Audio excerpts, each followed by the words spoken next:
welcome to my YouTube channel. It's me, Sheila Lemon. Again, welcome to my kitchen. So today, guys, we're going to make a sauces. So no meats, no everything, just sauces. Because one of my friends messaged me that she wants to know and just only a sauce because she wants to reserve sauce for her kids when they need it. So okay, let's start.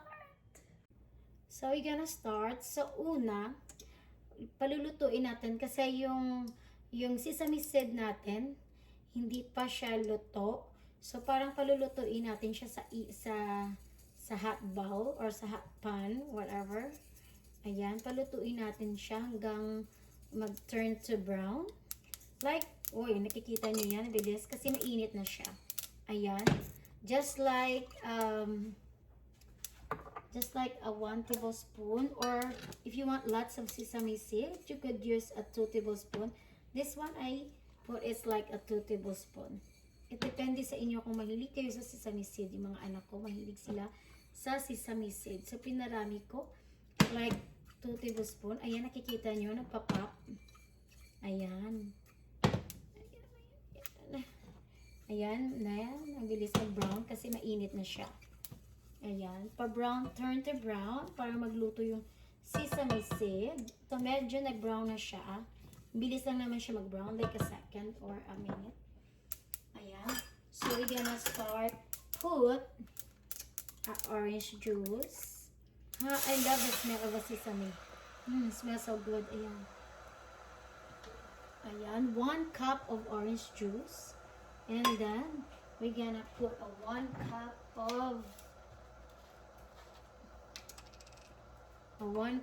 of soy sauce. 1:1 ho siya. Ayan. 1 cup of soy sauce. Ay, talaga. Perfect talaga yung natira kong soy sauce. Hindi ko na kailangan gamitin yung bago. Ayan. And then, we're gonna add 1 cup of honey. Ayan, 1 cup of honey. Oh, sugar, sugar. Parang mali yata. Oh, sugar. Oh, honey, honey. Ayan, pinaubos ko na. Then, I'm gonna add. Mahilig po kami sa organic. So, ayan, organic raw and filtered honey. Ayan. Mga 1 cup of honey rin po ang ating gagamitin. We're gonna use 1 cup of orange juice, 1 cup of ano ba yun? Hindi ko na sila yata. 1 cup of honey and 1 cup of soy sauce.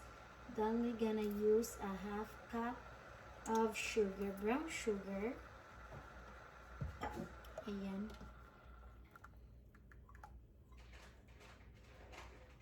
Ayan, may honey na siya. Honey, ayan. And then, we're gonna use a 1/2 cup of brown sugar.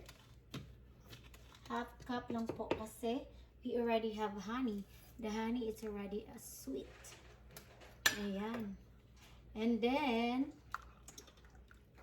we're gonna use garlic.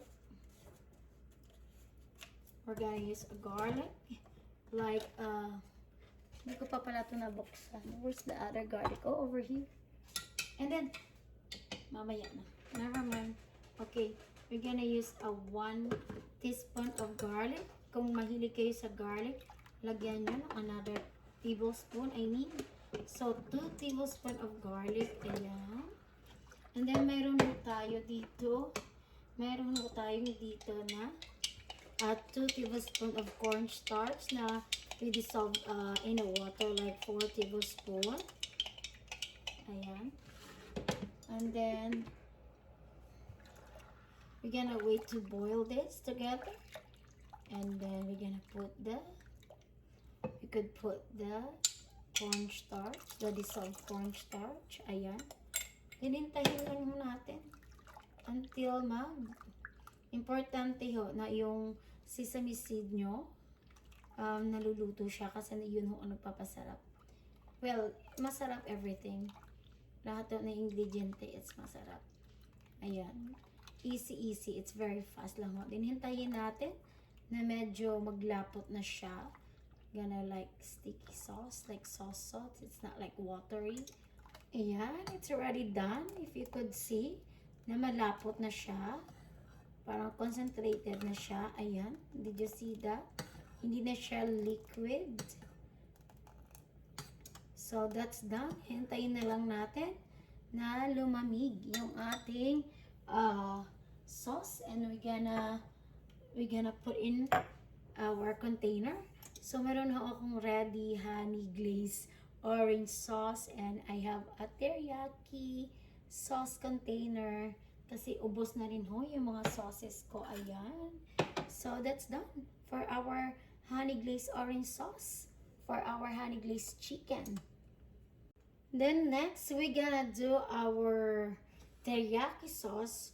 So like a small amount of luya or ginger, sliced like this. Tapos, maglagay tayo ng 1 cup of vinegar. Palutuin natin ang ginger sa vinegar at saka soy sauce. Vinegar and then soy sauce, 1 cup of soy sauce,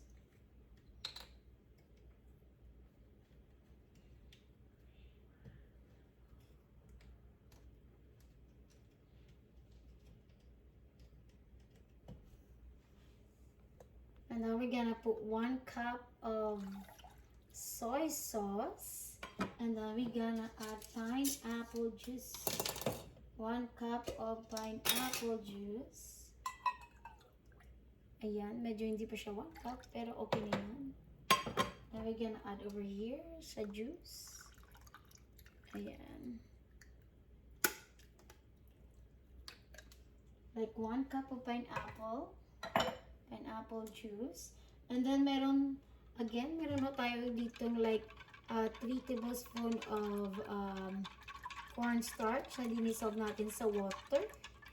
Ayan, i-dissolve nyo lang siya sa water like 4 or 5 tablespoons of water. And then we're gonna add a 1 cup of brown sugar. Ayan. 1 cup of brown sugar. Palutuin lang mo siya natin.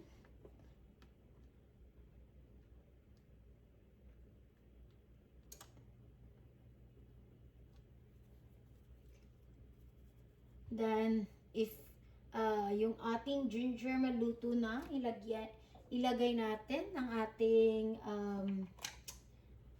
cornstarch.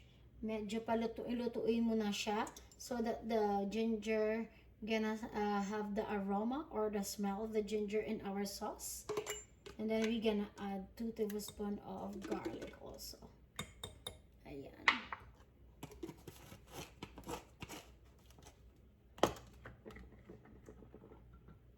And then we're gonna wait. So ayan, after like 15 minutes na pinakuluan ko siya, the boiling process of the teriyaki sauce. So, did you see na parang lanta na siya? And I already smell the aroma of a ginger. So, we could take it out the ginger into the sauce. Pwede na nating itapon yan.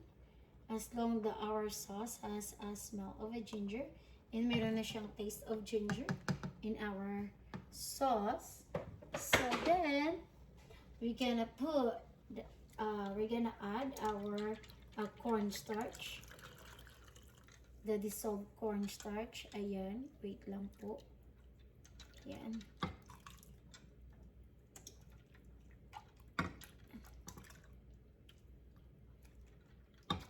And then we're gonna wait again until malapot or ano ba yun? to turn to sticky sauce. So we're done making orange honey glazed sauce. So I made a 2 container of orange honey glazed sauce and 2 container of teriyaki sauce. Mamaya ko na siya i-close kasi medyo mainit pa siya. And I'm going to wait to cool down. And then I'm gonna put in the refrigerator. It will last a week or 2 weeks. Depende sa paggamit nyo.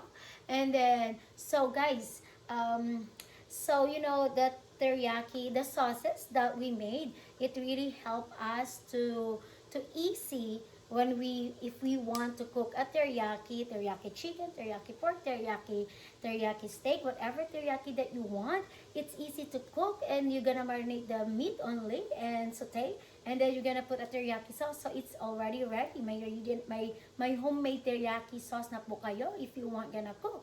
So it's easy for us as a mom.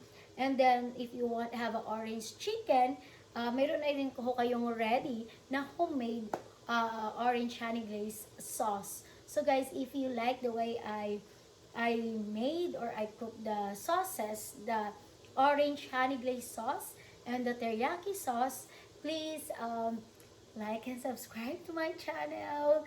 And thank you so much. And guys, please comment below kung ano pa yung ipapagawa niyo sa akin. I really appreciate it. At saka I will try na gagawin ko kung ang makakaya ko. So guys, thank you so much. Have a good day and have a blessed day. Thank you to all my subscribers. Bye. I love you.